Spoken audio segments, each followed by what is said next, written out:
It's just that. Just that. Oh, guys, Mickey here.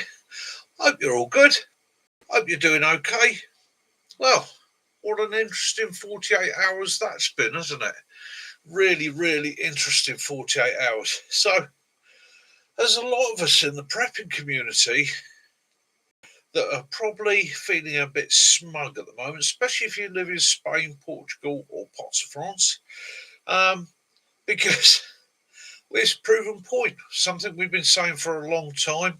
Make sure you got those bits of kit that will keep you going in an emergency.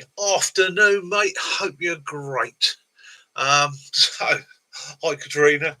Yeah, so it was very interesting, wasn't it? This, and I'm not going to get into what could have possibly caused the cascade or the event or what it was that caused the power outages. Hi, Lefty. Yeah, I'm not going to get into what caused the event in Spain, France, and Portugal, but it was definitely an event. It's not the first one.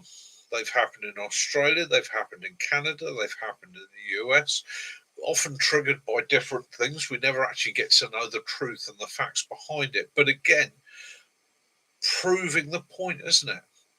Have that kit with you, have some supplies. Make sure, hi Ren, hope you're good. Make sure you got the gear around you just to keep your head above water.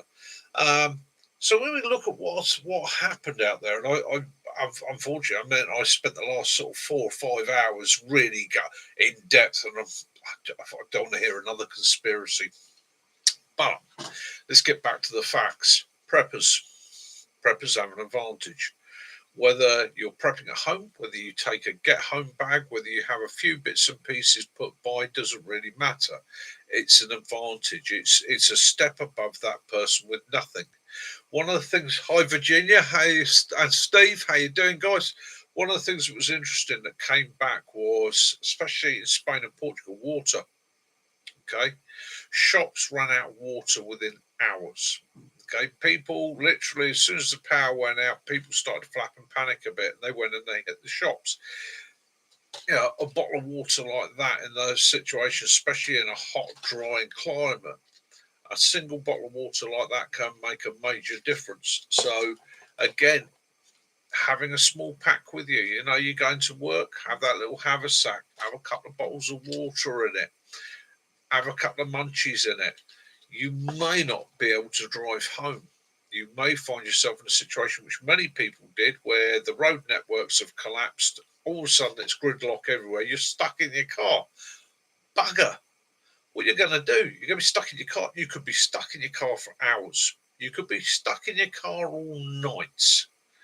So again, by having your bag packed in the back of your car, some water, maybe a little stove, maybe a couple of freeze-dried or packed scoffs or tins or whatever you choose your choice. Is the difference between sitting there with the car all night because you can't put it anywhere else and just staring out the windows, twiddling your thumbs, trying to listen to the radio, trying to figure out what's going on. Or being able to go, right, okie doke, yeah, we're in this situation, put the radio on, open the door, let's get a brew on. Let's sit back. Let's figure out what's going to happen. Hi, Sticks. How you doing, mate? Yeah, so that's it's vindicated us, isn't it? This event, more than any in many years, has been vindicated. Now, it's not turned into what a lot of people want, which is chaos on the streets and rioting and tearing the fabric of society apart. No, it hasn't, because it hasn't been that long. People would eventually become, the wolves of society would start to try and take their place. However, it's those of us, the sheepdogs, that are going to keep the wolves down, or at least protect those around us.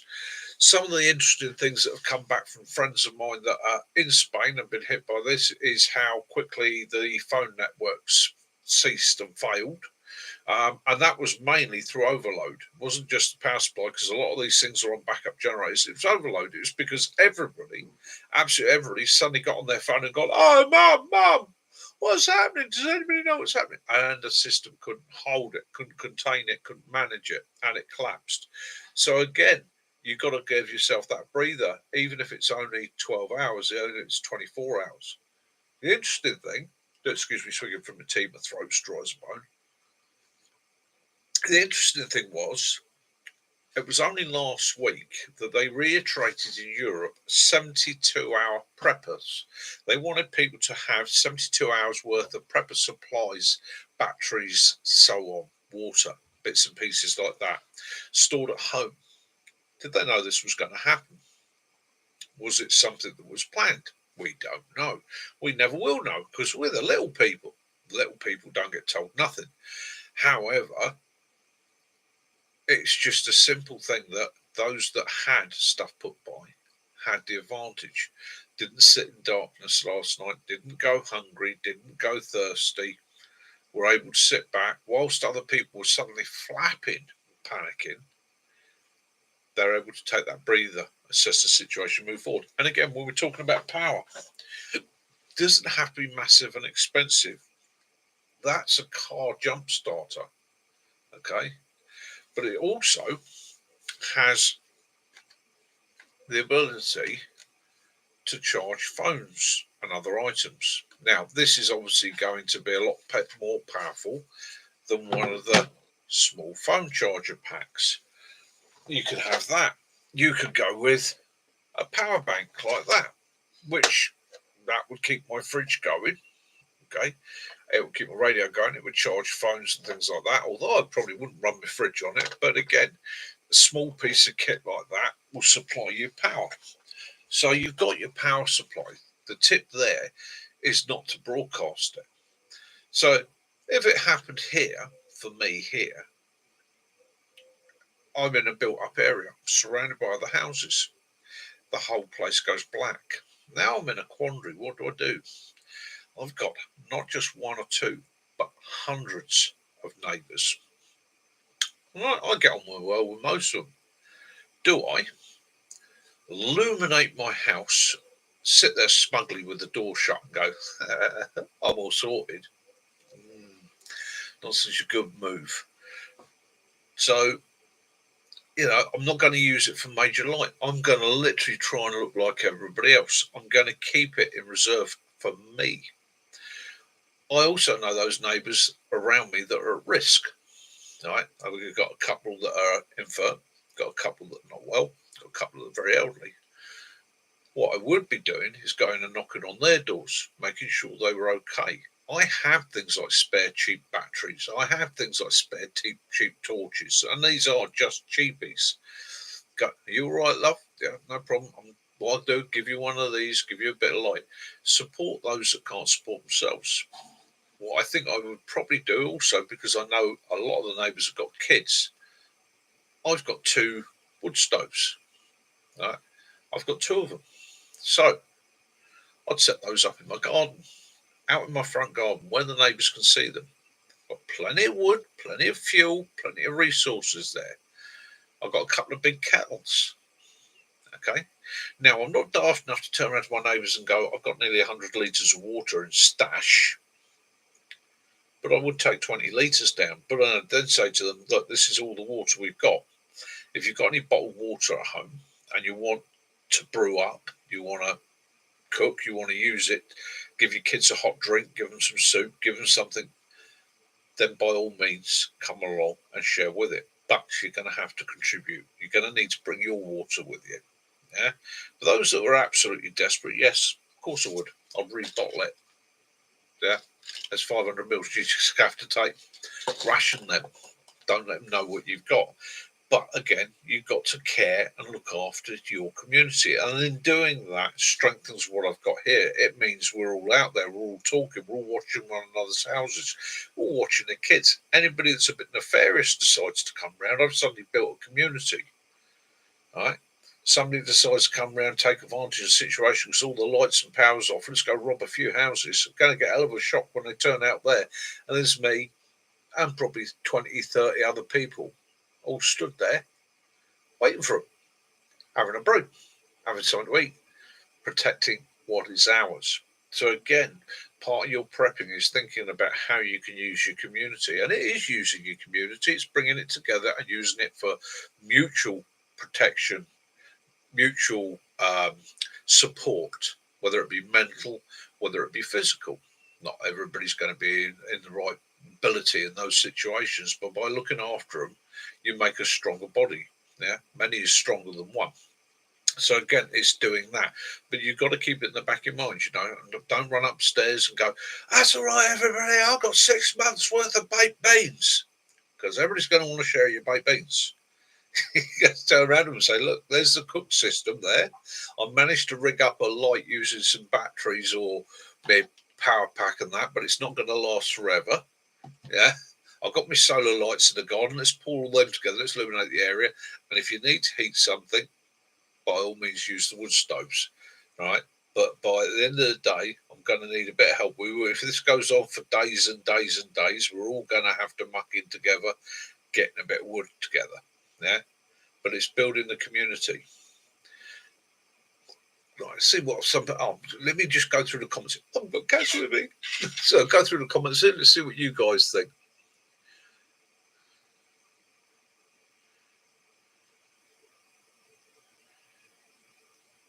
Yeah, don't. Yeah, Katrina, don't impulse buy. Okay, be practical about it. Right. Okay. So a lot of these things are very expensive. The car chargers and jump starters aren't so bad. They're starting to come down in price. You can find these at quite a fair price, and they make a good intermediary. Right, and it's also something small and light enough to carry. Okay, this one has on it a two USB ports, one of which is one of the high power ones, and the USB C port. Okay, so I can charge a mobile phone and I can charge other devices on it. I can get a USB plug adapter, put it in there, and run that. It's also got a built-in torch, so again, the torch would last for days, not a problem at all. Um, you think about when you rationalise it and bring it down, what are the most practical things you need? Well, your PC. Now, your PC can go off for a few days. You don't need that. You can do 99% of everything else on that. That you want to keep going because that's where you're going to get alerts. That is where you're going to get information from. This is where you're going to contact friends and family and know they're okay. But you're not going to do it, as they found in Spain, probably within the first 8 to 9 hours whilst everybody's stuck at work or everybody's stuck trying to get the kids from school, trying to phone the school, trying to phone up the make sure granny's okay and all the rest of it. The networks got screwed basically because they weren't set up to handle that load. It overloaded the system. And that has got to have mitigated on the whole crash. Okay. These things cascade. So you start with the power system goes down. That's your main feed coming in. Then it cascades down from that. So then the shops start to run out of water. People start to panic. People start to Google. People start to do searches. People start to phone people up. All those people that went into a shop yesterday in Portugal, Spain, and France said, "All right, love, I'm going to be making my way home. Everything's gone off here and the rest of it. What do you need? Oh, you better get this before it runs out." Okay, thousands of people, millions of people possibly, all with the same thought process. I need, or we want. Preppers, we've already got it. You've given yourself that buffer zone. Here, bottled water. Okay. On top of my 100 litres that I've got stored, I have probably got another 2 or 3 packs of those, packs of 12, which I think at the moment are about £2. So it stores pretty much indefinitely, stuck away. Right? Instant water. Nobody needs to see the jerry cans. It's easy done. And looking, like I say, looking after one another. So that was what did I made a couple of notes here, but yeah, people, the things I took from it, looking at reviewing it, people behaved, people acted quite calmly, people that were in very difficult situations. Some of them maybe mid-journey, mid-flight, in a railway station in the middle of nowhere, or even stuck on a train that has just come to a stop in the middle of nowhere, acted calmly. Okay, people were pretty good, and human beings are. Okay? The military came out. Okay, so people say, "Oh, yeah, they put the military on the street." Yeah, they did put the military on the street. They put the military on the street because the system has been stretched to breaking point. So therefore, every traffic light's out. Okay, buildings and facilities can't be secured. They can't. Banks can't be secured. All these things are now in a situation of, oh dear, somebody with the wrong mindset could take advantage of the situation. So yeah, by all means, bring the military out. Okay, and the military were there to back the police up. Then their civil disrupt or civil defence role. It worked. They helped.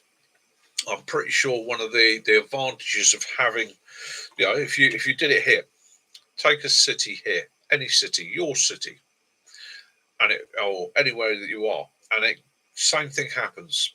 Okay, now you've got police officers out there, but also you've got your soldiers out there. Now, one of the bonuses with the soldiers is everybody just thinks soldier, fighting man, gun, weapon, kill people. That's a bonus because it makes bad people go back off and behave.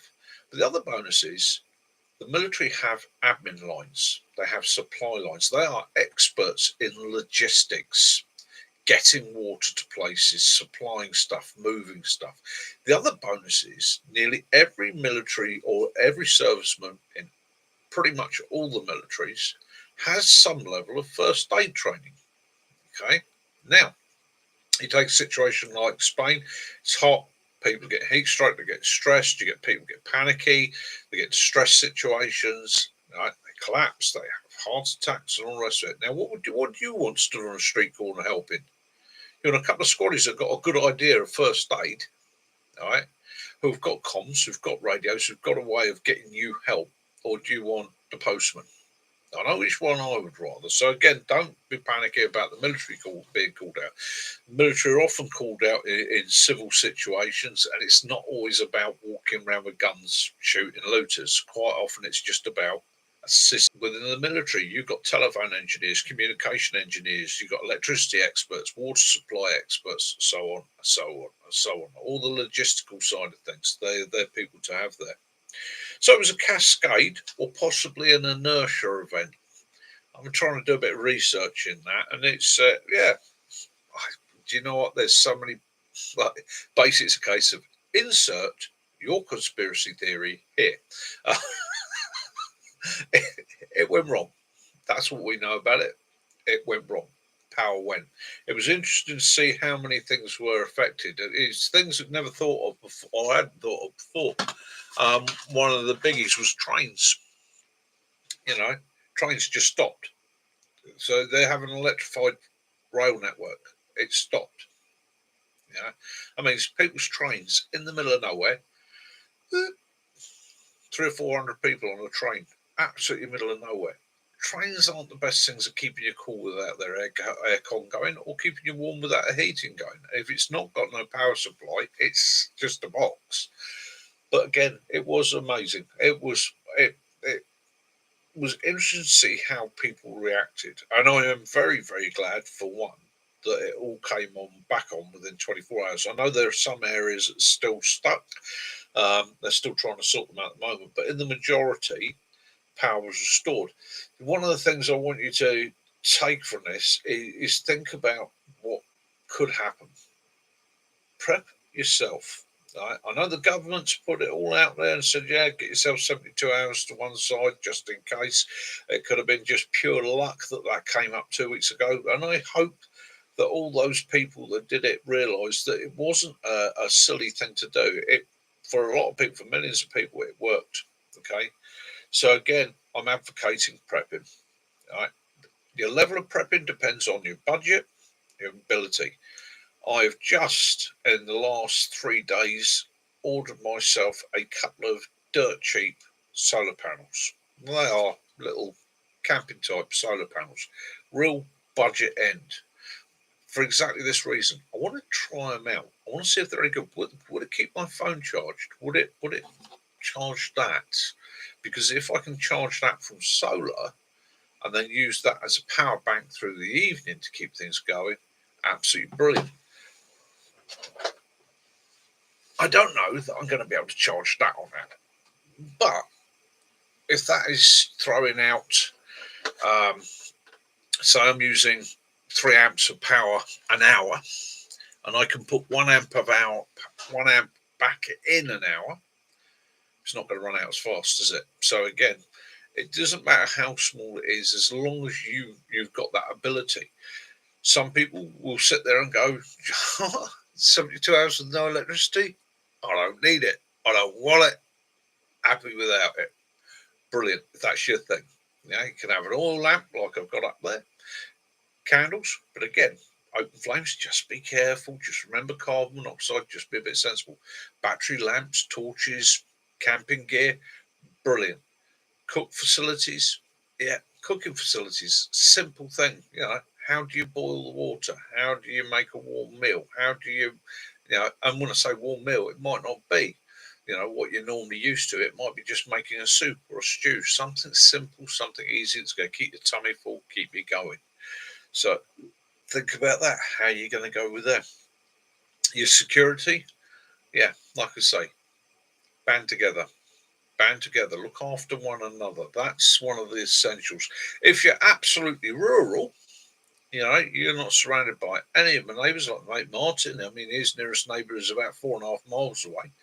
Brilliant, brilliant. Nobody's really going to get up and walk all the way to your house for the opportunity or the chance in the first 72 hours. After 72 hours, things might start to change.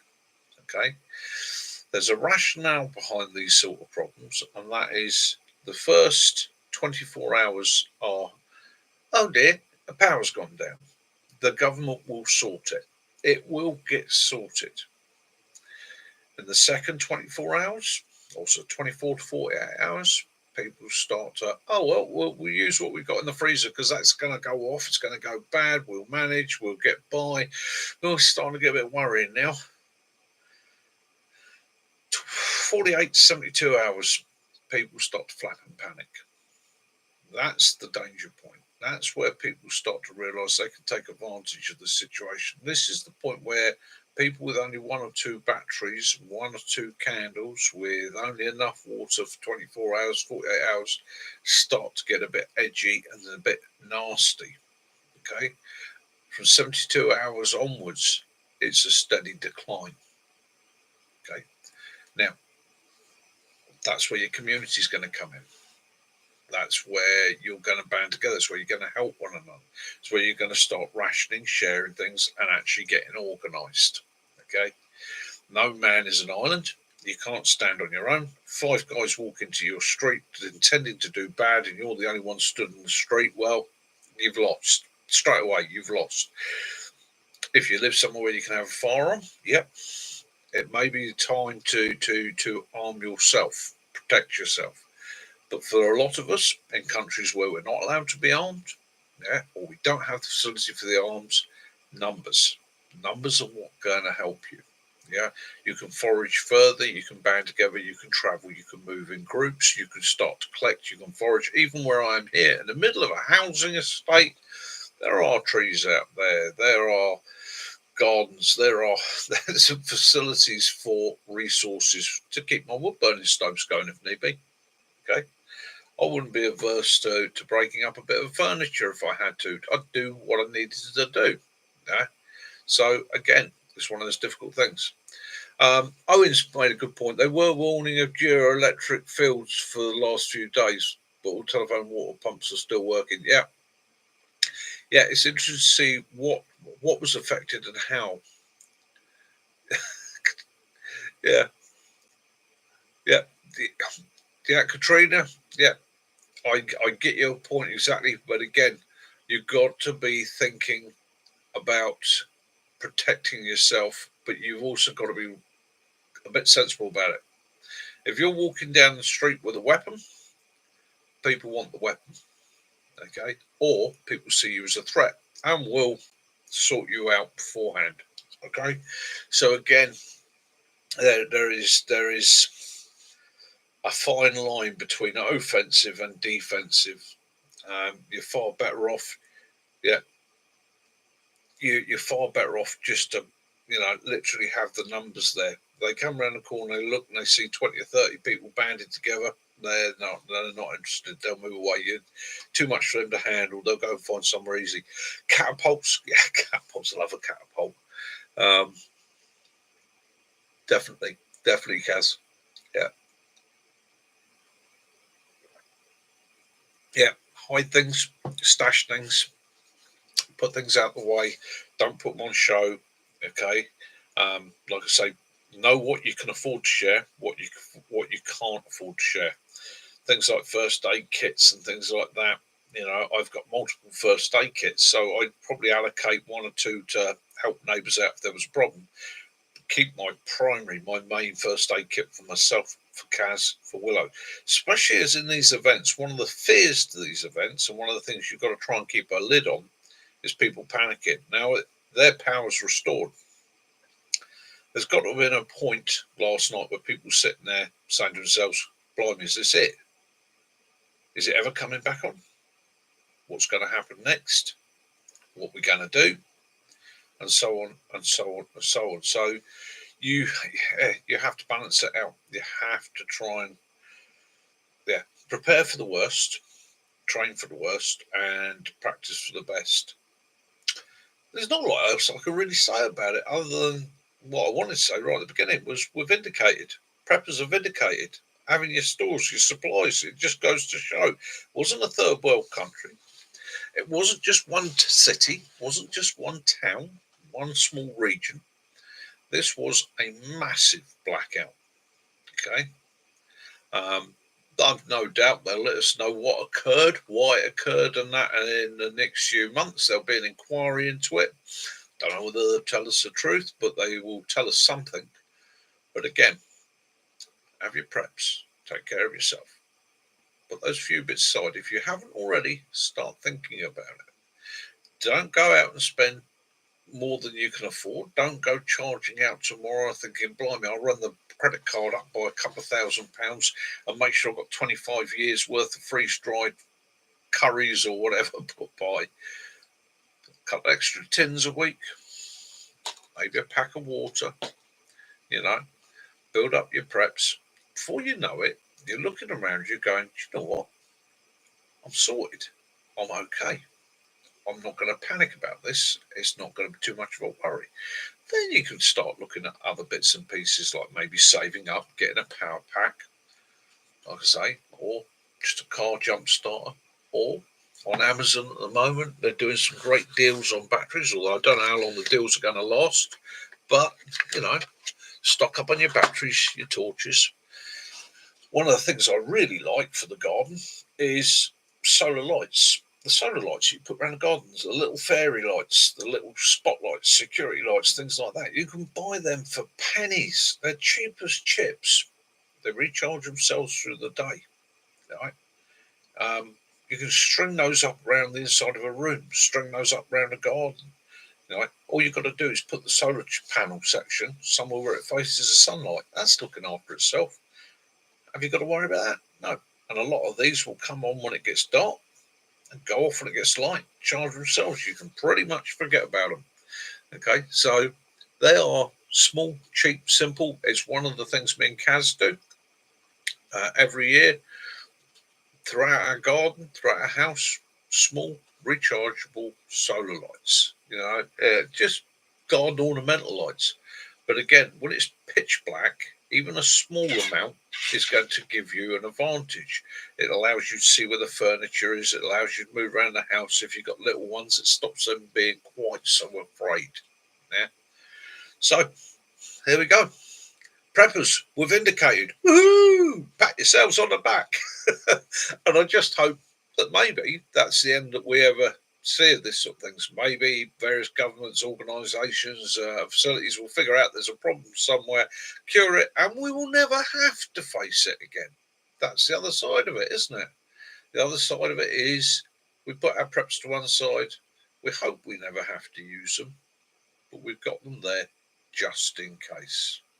Right, I'm going to quick blues back through the comments. Yeah,